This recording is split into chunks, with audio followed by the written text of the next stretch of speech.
राधे राधे महाराज जी। महाराज जी, मैंने अपने जीवन में बहुत पाप कर्म किए हैं और बार बार श्री जी को समर्पित करके माफी मांगकर फिर उन कर्मों को दोहराया, लेकिन आपकी कृपा से अब सब छोड़ चुका हूँ। भविष्य में ऐसा न हो इसके लिए प्रयास कर रहा हूँ, परंतु महाराज जी भय है कि मुझसे फिर से गलती ना हो जाए, या श्री जी मुझे माफ करेंगी। खैर, उनका स्वभाव तो बहुत करुणामय है, बहुत अगाध करुणामय है। प्रभु का स्वभाव और श्री जी का स्वभाव करुणामय है, पर सिद्धांत नहीं बख्शता, कानून जो है वो नहीं बख्शता। कानून में फंस जाओगे, अगर कानून के फंदे में फंस गए तो तुम्हारे चाहे जितना बड़ा पावर हो, आपको फिर जेल जानी पड़ेगी। ऐसे ही हम भगवान से तो जुड़े हुए हैं, लेकिन कानूनी हम गलत करते हैं, बार बार गलत करते हैं।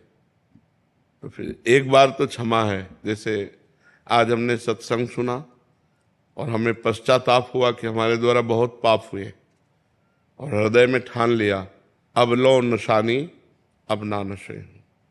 आज तक गलत किया, हे शरणागत प्रतिपाल प्रभु, अब मेरे से गलती नहीं होगी। और प्राणपन से इस बात का निर्वाह किया कि मैं मर सकता हूं पर पाप नहीं कर सकता। खत्म हो गया। सर्वधर्मान परित्यज्य मामेकम शरणम ब्रज, अहम त्वाम सर्व पापेभ्यो मोक्षयिष्यामि मा शुचः। भगवान करें मैं तुम्हें समस्त पापों से मुक्त कर दूंगा, तुम मेरी शरण में आ जाओ। पर इसका मतलब ये नहीं जो आपने कहा कि पाप किया श्री जी क्षमा करो, फिर पाप किया फिर श्री जी क्षमा करो। तो हमने स्वभाव बना लिया कि नए नए पाप करते रहें, और भगवान तो कानून कानून होता है। अगर अपना बेटा भी कानून में फंस जाए तो आप छुड़ा नहीं सकते।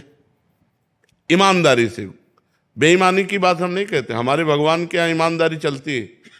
अगर आप कानून में फंसे तो अवश्य में वो भोक्तव्यम, ये भगवान के वचन है, अवश्य में वो भोक्तव्यम कृतम कर्म शुभाशुभम। अपने शुभ और अशुभ कर्म का फल आपको भोगना पड़ेगा। तो ये डरो, इसका मतलब ये नहीं कि आप राधा राधा कह लोगे और श्री जी क्षमा करो तो क्षमा हो जाएगा, ऐसे नहीं होगा।